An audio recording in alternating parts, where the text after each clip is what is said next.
नमस्कार विद्यार्थियों, फिर से आपका स्वागत है विवो क्लासेस के अंदर।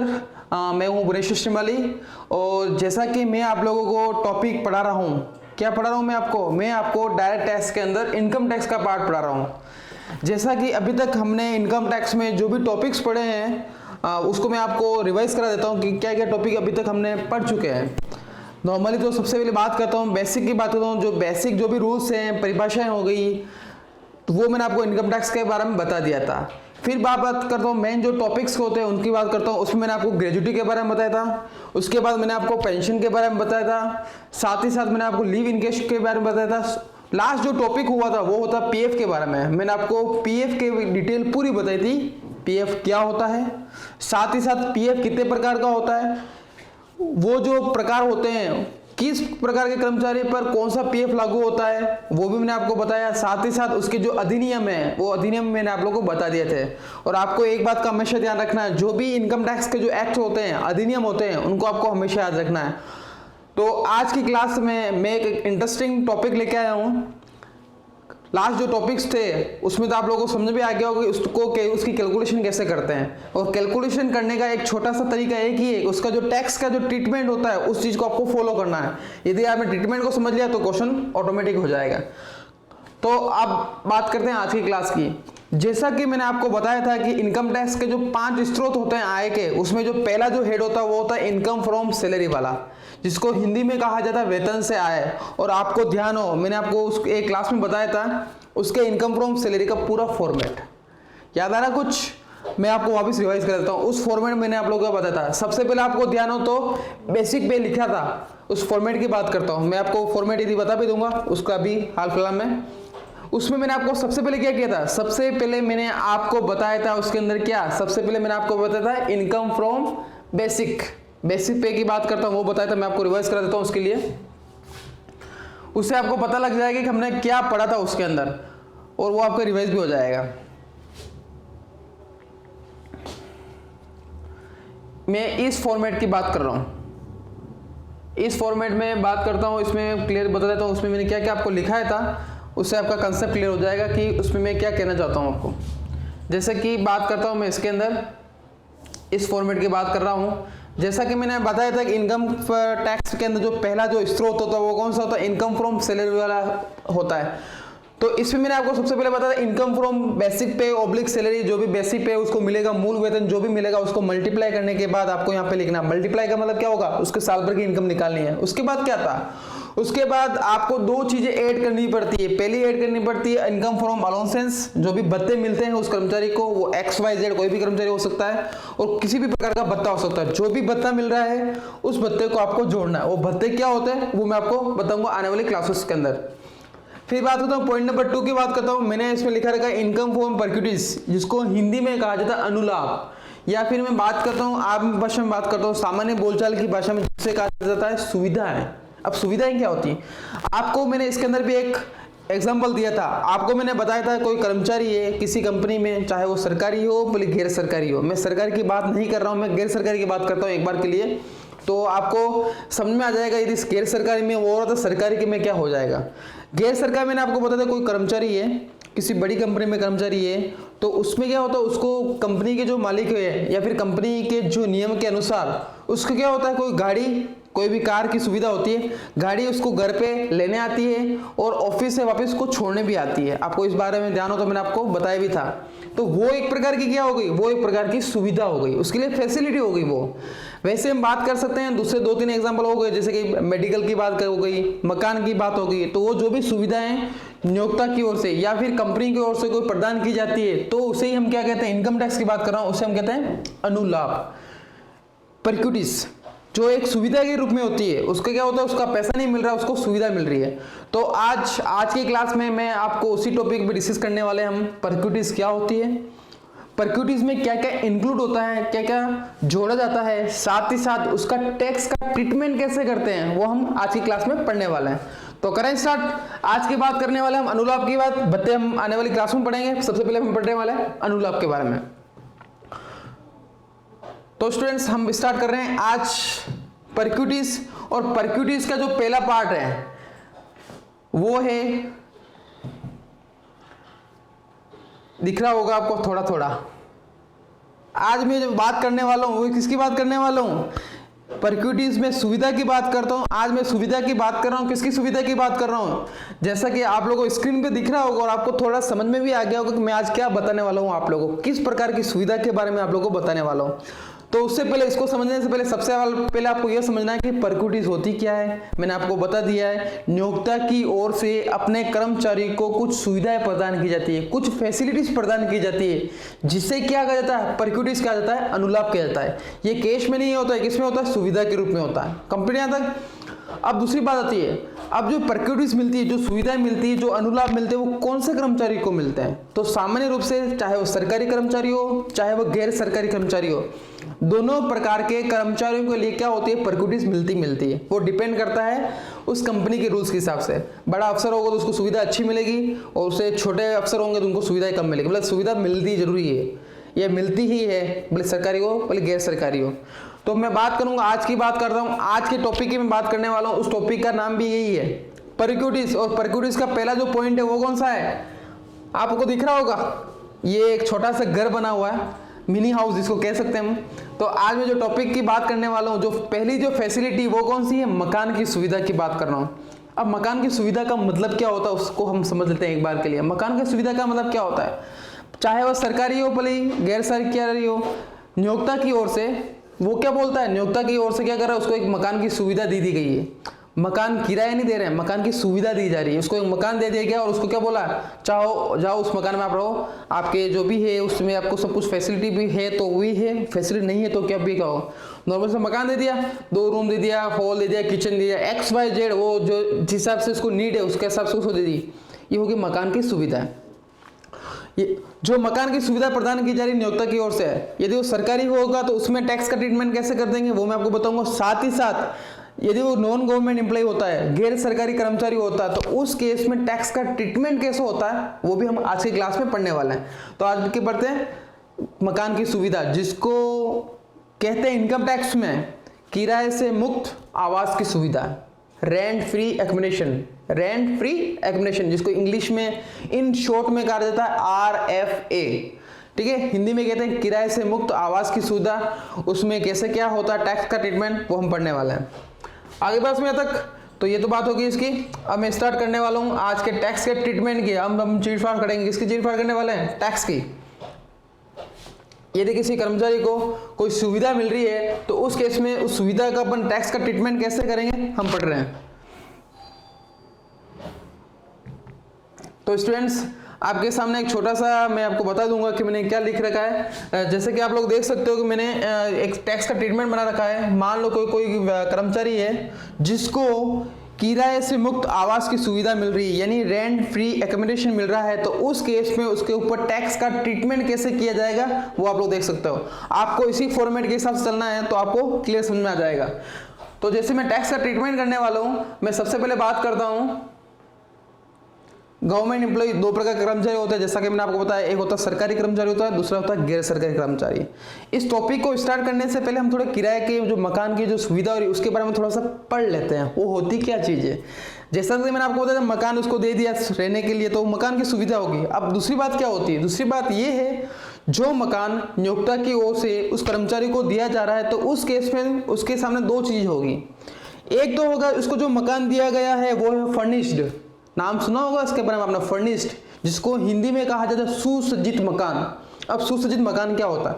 सुसज्जित का मतलब ये होता है कि उस मकान के अंदर सभी प्रकार की सुविधाएं हैं, जैसे कि उसके मकान की बात करें टीवी है, उस मकान के अंदर फ्रिज है, उस मकान के अंदर वॉशिंग मशीन है, उस मकान के अंदर बेड है जो पलंग होता है वो है, उस मकान के अंदर सोफा सेट है। यानी वो पूरा का पूरा मकान क्या फर्निश्ड है, यानी एम्प्लॉय आएगा और आते ही वो रहना स्टार्ट कर देगा, उसको दूसरी चीज मार्केट से लाने की या फिर घर से लाने की कोई आवश्यकता ही नहीं है। तो ऐसा मकान जिसमें सभी सुख सुविधा होती है, जो भी नॉर्मली जो घरेलू उपकरण होते हैं, सोफा सेट, पलंग, वॉशिंग मशीन, टीवी, XYZ कोई भी हो सकता है, तो ऐसी जो सभी सुविधा होती है उसे कहते हैं फर्निश्ड हाउस। कंप्लीट है।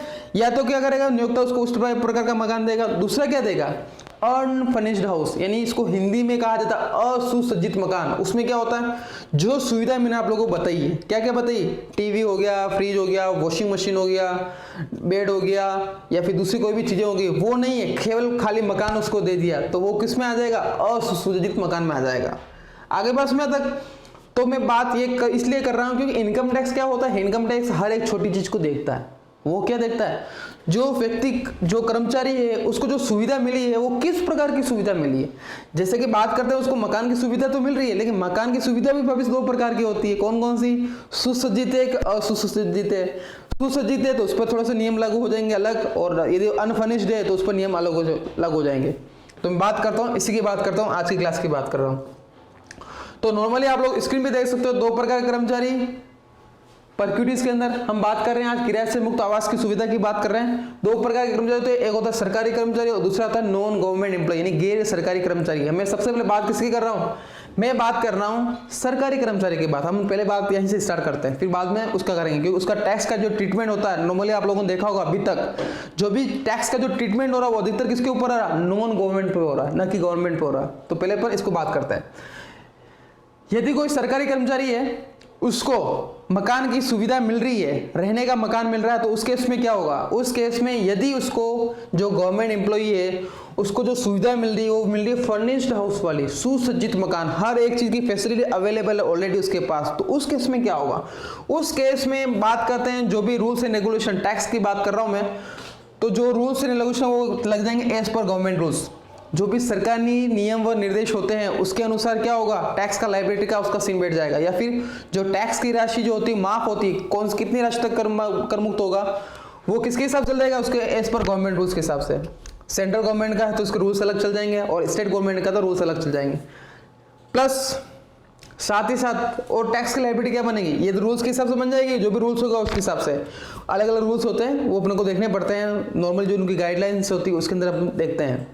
फिर बात करते हैं प्लस, जोड़ना है, क्या जोड़ना है, 10% ऑफ कॉस्ट ऑफ फर्नीचर, यानी जो उसकी सुविधाएं मिली है, चाहे वो पलंग हो, वॉशिंग मशीन हो, टीवी हो, फ्रीज हो, या फिर दूसरी कोई भी सुविधाएं होती है, उन सब की कॉस्ट जो होती है एक मानक निर्धारित कर लिया जाता है सरकार की ओर से, स्टैंडर्ड डायरेक्शन जिसको कहते हैं, वो डिसाइड कर लिया जाता है, और उसके बाद क्या करता है, उसका जो 10% होता है वो क्या होता है, इसके अंदर जुड़ जाता है।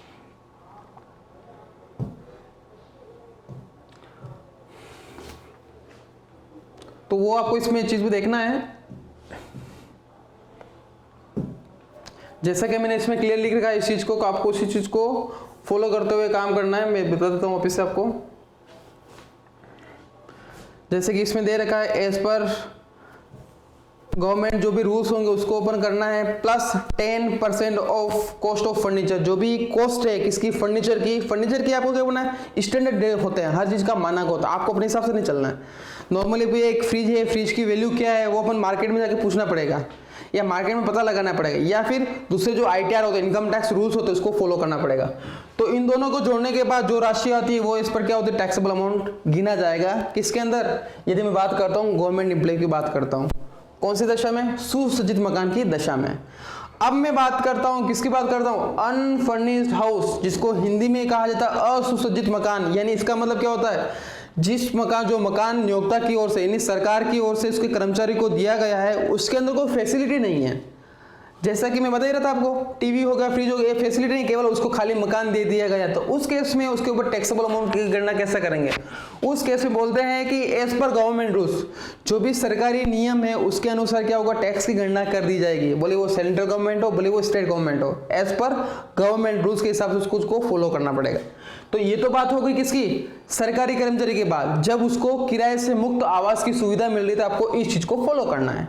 कंप्लीट यहां तक। अब मैं आगे की तरफ बढ़ता हूं और आपको आज बताता हूं नेक्स्ट पॉइंट क्या है। नेक्स्ट पॉइंट बोल रहा है, यदि वो कौन सा एम्प्लॉई है, नॉन गवर्नमेंट एम्प्लॉय, यानी वो गैर सरकारी कर्मचारी है, तो उस केस में क्या होगा, उस केस में इसने क्या करेगा, तीन चीजें दे रखी हैं, आप लोग देख सकते हो। नॉन गवर्नमेंट एम्प्लॉय में क्या देगा, तीन चीजें हैं, एक हो गया फर्निश्ड हाउस, दूसरा कौन सा हो गया अनफर्निश्ड हाउस, जैसा कि सरकारी कर्मचारी के में था वैसे की वैसी बात यहाँ पे हो रही है, और तीसरा क्या होटल, ये चलो ठीक है, चीज़ आप लोगों को समझ में आ गई होगी। लेकिन तीसरा होटल, क्या होटल की भी सुविधा होती है कि होटल में रहने का देता है क्या?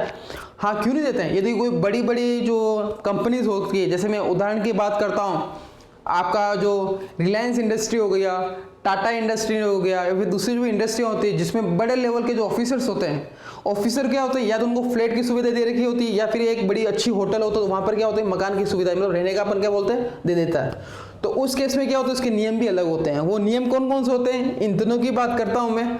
तो हम बात करते हैं आगे वाली बात, नॉन गवर्नमेंट एम्प्लॉय में क्या होता है। 3 चीजें आपको मैं बताने वाला हूँ। तो आप लोग देख सकते हो इस डायग्राम के अंदर, आपको दिख रहा होगा एक छोटा सा मैंने डायग्राम बना रखा है। इसको डायग्राम नहीं कह सकते हैं, डायग्राम पढ़ाया जाता है मैथ्स के अंदर या साइंस के अंदर। टैक्स की बात करता हूँ, टैक्स में कोई डायग्राम नहीं होता है। टैक्स में बात करता हूँ, टैक्स में होता है ट्रीटमेंट। टैक्स का क्या कर रहे हैं हम, ट्रीटमेंट कर रहे हैं, उसका उपचार कर रहे हैं, उसकी कैलकुलेशन कर रहे हैं, गणना कर रहे हैं। तो आप लोग देखोगे यहाँ पे सबसे पहले मैं बात करता हूँ अनफर्निश्ड हाउस की, यानी यदि कोई सुविधा है, गैर सरकारी कर्मचारी को कोई मकान दिया गया है जो सुसज्जित नहीं है, उसमें सुविधा नहीं है, केवल मकान ही दिया गया है, तो उस केस में क्या होगा। उस केस में कुछ नियम है, वो आप लोग देख सकते हो। जैसा कि इसमें ले रखा है अनफर्निश्ड हाउस को इसने 2 भागों में डिवाइड कर रखा है। इनकम टैक्स ने क्या कर रखा है, उसको 2 भागों में डिवाइड कर रखा है, 2 भागों में इसको विभाजित कर रखा है। कैसे विभाजित कर रखा है, मैं पहली बात करता हूँ। यदि जो मकान है, नियोक्ता के द्वारा जो कर्मचारी को जो मकान दिया गया है, वो जो मकान है, वो मकान किसका है, खुद स्वामी का है, खुद उस बॉस का ही मकान है, तो उस केस में नियम अलग अलग होंगे। यदि जो मकान की सुविधा कर्मचारी को दी गई है नियोक्ता की ओर से, वो मकान स्वयं का नहीं है, वो क्या कर रहा है, वो खुद ने उसने भाड़े पे ले रखा, किराए पे ले रखा, उसके बाद उसको किसको दे रहा है, कर्मचारी को दे रहा है, तो उसके नियम अलग हो जाएंगे। कंप्लीट यहाँ तक। तो हम पहले बात करते हैं मकान का स्वामी कौन है, नियोक्ता है। मकान का स्वामी कौन होगा, नियोक्ता, खुद ही उसका मकान है। तो उस केस में क्या होगा, यदि किसी कर्मचारी को मकान की सुविधा दी गई है और वो मकान जो है स्वयं नियोक्ता का है, तो उस केस में आपको इस चीज को फॉलो करना है। कैसे फॉलो करेंगे, देखें आप, इसका पहला पॉइंट क्या बोलता है, बॉस जो है कंपनी का जो नियोक्ता है और उसको वो मकान प्रोवाइड कर रहा है अपने कर्मचारी को, और जो मकान जो प्रोवाइड कर रहा है, सबसे पहले हम देखेंगे वहां की जनसंख्या, पॉपुलेशन कितनी है।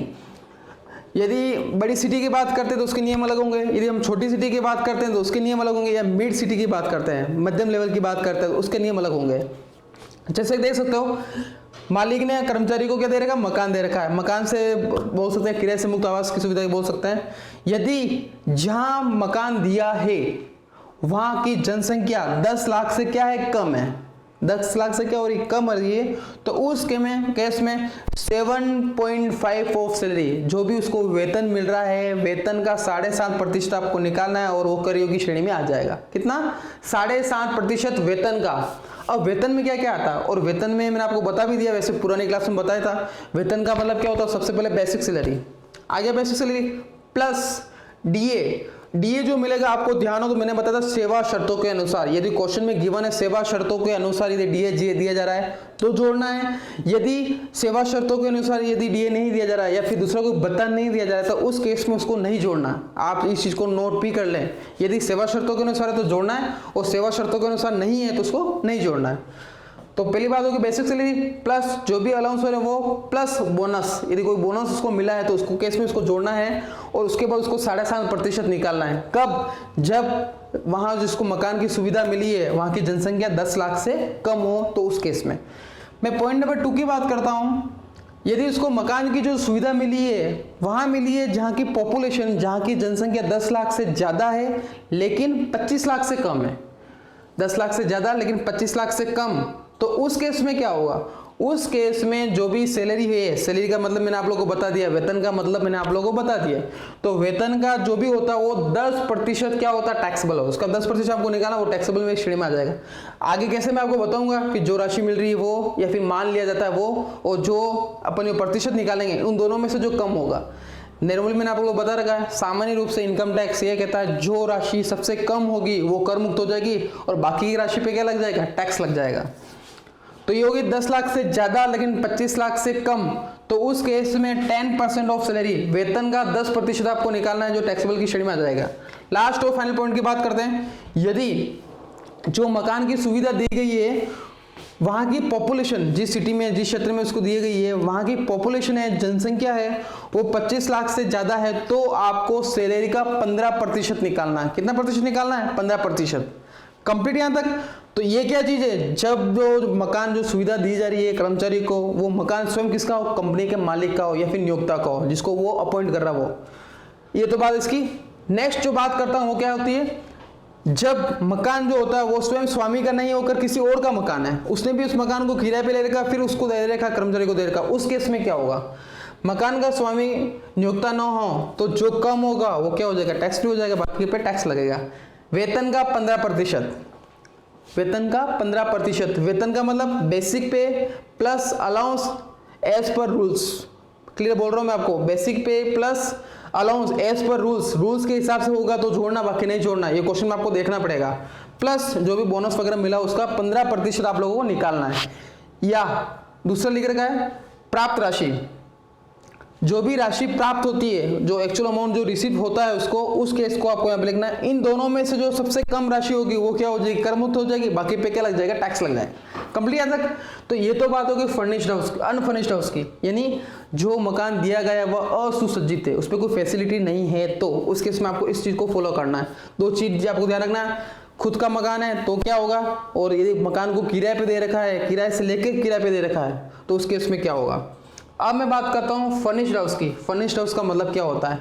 जैसा कि मैंने आप लोगों को बताया, फर्निश्ड हाउस का मतलब होता है जिसमें हर एक प्रकार की फैसिलिटी अवेलेबल है। यानी वहाँ जैसे वो कर्मचारी उस मकान में जाएगा तो उसको कुछ भी करने की आवश्यकता नहीं, जाकर रहना स्टार्ट कर देगा, क्योंकि उसके अंदर सुविधा ऑलरेडी है। उसके पास फ्रिज है, वॉशिंग मशीन है, टीवी है, सोफा सेट है, पलंग है, या फिर दूसरे जो भी उपकरण हो गए वो सब कुछ उसमें ऑलरेडी लगे हुए हैं, जाके उसको रहना ही है। तो उस केस में क्या होगा? उस केस में क्लियर लिख रखा है, सबसे पहले तो आपको कैलकुलेशन ये वाली करनी है। कंप्लीट तक ये कैलकुलेशन कौन सी? आपको सबसे पहले ये देखना है कि जो सुविधा दी जा रही है उस मकान के अंदर, वो मकान किसका है? मकान स्वामी का है तो आपको इस चीज को फॉलो करना है। यदि मकान किराए पे देकर फिर हमको दिया गया तो उस चीज में आपको इस चीज को फॉलो करना है। आगे बस में उसके बाद प्लस करना है। प्लस क्या करना है? स्टेप 2 में लिख रखा है। स्टेप 2 में लिख रखा है, मैंने सबसे पहले हम स्टेप फर्स्ट की बात करते हैं, वो होगी। उसके बाद जो भी अमाउंट आएगा उसके अंदर जो भी कॉस्ट होती है, किसकी कॉस्ट? फर्नीचर की जो कॉस्ट है उसका 10% जोड़ा जाएगा। आगे पास में फर्नीचर का 10%, सबकी जो भी आइटम उसमें है घर के अंदर उन सभी को जोड़ना है, उनकी वैल्यू को जोड़ना है और उसका 10% निकालना है। उसके बाद इसमें दोनों को जोड़ने के बाद जो राशि आएगी वो टैक्सेबल की श्रेणी में आ जाएगी। कंप्लीट यहाँ तक। अब बात करते हैं होटल की बात है। वैसे ये नॉर्मली ये कंडीशन काफ़ी कम जगह उपयोग में लाई जाती है, लेकिन मान लो कभी कभार ऐसा हो गया कि जो कर्मचारी है उसको जो सुविधा दी गई वो होटल के अंदर दी गई है, उसको रहने का जो सुविधा दी है होटल के अंदर, तो उस केस में क्या होगा? होटल के अंदर मोटेल भी आ रही है, जो मोटेल होते हैं वो होती है। अतिथि गृह जो होते हैं, गेस्ट हाउस जिसको बोलते हैं, वो भी उस श्रेणी में आ जाता है। अब गेस्ट हाउस क्या होता है? सुना होगा गेस्ट हाउस के बारे में? नहीं सुना है? मैं आपको बताता हूँ गेस्ट हाउस के बारे में क्या होता है। नो एंट्री मूवी देखी होगी नो एंट्री मूवी। उसमें आपको ध्यान हो तो उनके जो पार्टनर होते हैं, कौन है? अनिल कपूर की मूवी, सलमान खान की मूवी, एक और होता है अरबाज खान होता है, पता आपको? वो अच्छी मूवी नो एंट्री।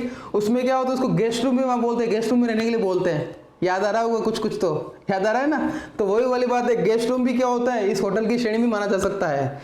तो उस केस में मान लो किसी व्यक्ति को, किसी कर्मचारी को इस प्रकार की सुविधा मिल रही, होटल का मतलब मोटेल भी हो गया और अतिथि गृह भी हो गया, गेस्ट हाउस भी जिसको कहा जा सकता है। यदि वैसी कोई सुविधा दे रखी है, यदि वह कर्मचारी 15 दिन से ज्यादा, एक चीज को नोट करना आप लोग, 15 दिन से ज्यादा है तो आपको इस चीज को फॉलो करना है, ठीक है ना? वो बात रहा है, वो 15 दिन से ज्यादा रह रहा है तो उस केस में आपको इसको वो फॉलो करना है। यदि वो 15 दिन से कम रहता है, चाहे वो होटल हो, भले मोटेल हो, भले गेस्ट हाउस हो, उसमें 15 दिन से कम है तो वो जो राशि उसको मिल रही है, जो भी सुविधा मिल रही है, राशि का मतलब सुविधा होता है, ध्यान रखना, जो भी सुविधा मिल रही है वो पूर्ण रूप से कर मुक्त हो जाएगी, एग्जम्प्टेड हो जाएगी। ये बात करते हैं ज़्यादा 15 दिन से ज़्यादा, मोर देन 50 डेज। कंप्लीट है। तो उसका नियम क्या बोलता है?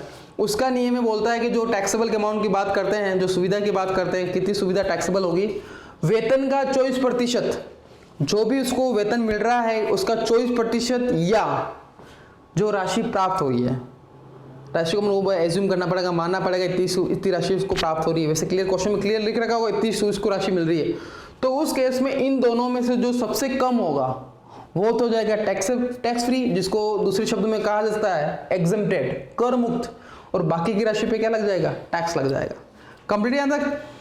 तो स्टूडेंट ये मैंने आपको दो चीजें बताई है, कौन कौन सी बताई है, आपको ध्यान रखना है। हम जो स्टार्ट करने वाले हैं, जो स्टार्ट हमने कर लिया है, वो क्या किया है, इनकम टैक्स के अंदर जो पहला जो पार्ट होता है वो होता है इनकम फ्रॉम सैलरी, और इनकम फ्रॉम सैलरी का जो फॉर्मेट होता है उसी फॉर्मेट को हम फॉलो कर रहे हैं। क्या फॉलो कर रहे हैं, सबसे पहले हम बेसिक पे की बात करते हैं जो कि अपने ऑलरेडी हो चुका है, कंप्लीट है। दूसरी बात करते हैं हम परक्यूटीज की बात ही कर रहे हैं, जो भी ग्रेजुइटी होगी, पेंशन होगी वगैरह जो भी हो गया वो इसी का पार्ट माना जा सकता है। मैं फिर से बोल रहा हूँ, माना जा सकता है। तो उस केस में क्या हो रहा है, मैं परक्यूटीज की बात कर रहा हूँ। परक्यूटीज का जो पहला पॉइंट है जो हम आज की क्लास में पढ़ रहे हैं वो था किराए से मुक्त आवास की सुविधा, यानी उसको किराया नहीं देना है, उसको क्या कर रहा है, किराया देना नहीं, मालिक की तरफ से, नियोक्ता की ओर से उसको क्या दे रहे हैं, आवास की सुविधा दे रहे हैं। ठीक है, कर्मचारी के लिए बेनिफिट ये है कि उसको फ्री में मकान में रहने के लिए मिल रहा है। नियोक्ता जो होता है वो भी क्या सोचता है, एम्प्लॉय जो होता है वो भी सोचता है मेरे कर्मचारी मेरे साथ में रहेगा, उसको क्या होगा, उसको मोटिवेट कर रहा है कि तू भाई कंटिन्यू यही काम कर, मैं तेरे को हर प्रकार की सुविधा दे रहा हूँ। लेकिन क्या चीज़, इनकम टैक्स क्या बोलता है, तुम दोनों को बेनिफिट मिल रहा है तो हमें क्या, हमको तो मतलब नहीं है। आपको कोई सुविधा मिली, आपको कोई पैसा मिला तो इनकम टैक्स तो नजर गड़ाया हुआ है कि कौन से कर्मचारी को क्या मिल रहा है, तो इनकम टैक्स क्या करेगा, तुमको कुछ भी हो मुझे मतलब नहीं है, हमारे रूल्स को फॉलो करो। क्या फॉलो करो, यदि सुविधा मिल रही है, मकान से के रहने की सुविधा आपको मिल रही है, तो उस केस में इनकम टैक्स डिपार्टमेंट क्या करेगा, उस चीज़ का टैक्स का ट्रीटमेंट करेगा। कैसे करेगा वो अपन ने देख लिया। क्या देगा, सबसे पहले वो चीज़ को नोट करेगा वो कर्मचारी सरकारी है कि गैर सरकारी है, पहला काम ये करेगा। दूसरा काम क्या करेगा, दूसरा काम करेगा सरकारी है तो उसके नियम को अलग लगा देगा, यदि वो गैर सरकारी है तो उस केस में क्या होगा, फिर देखेगा वो जो मकान की सुविधा है वो किस टाइप की है, सुसज्जित है, असुसज्जित है, होटल वाली है।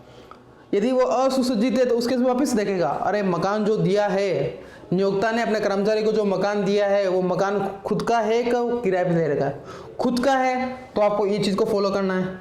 यदि मकान को किराए पे लेके फिर कर्मचारी को दिया है तो आपको इस चीज़ को फॉलो करना है। ये बात होगी अनफर्निश्ड की। फर्निश्ड में क्या होता है, काम तो आपको यही करना पूरा का पूरा, लेकिन उसमें 10% क्या जोड़ना है, जो फर्नीचर की जो कॉस्ट होती है उसको 10% आपको जोड़ना है और टोटल अमाउंट आपको निकालना है। कंप्लीट यहाँ तक। फिर मैं बात करता हूँ होटल की। होटल में क्या होता है, होटल के अंदर आपको ध्यान रखना पड़ेगा कि वो उसके दिन कितने हो रहे हैं। जैसा कि मैंने आपको बताया 15 दिन से कम है तो जो भी सुविधा वो पूरी की पूरी हो जाएगी कर मुक्त।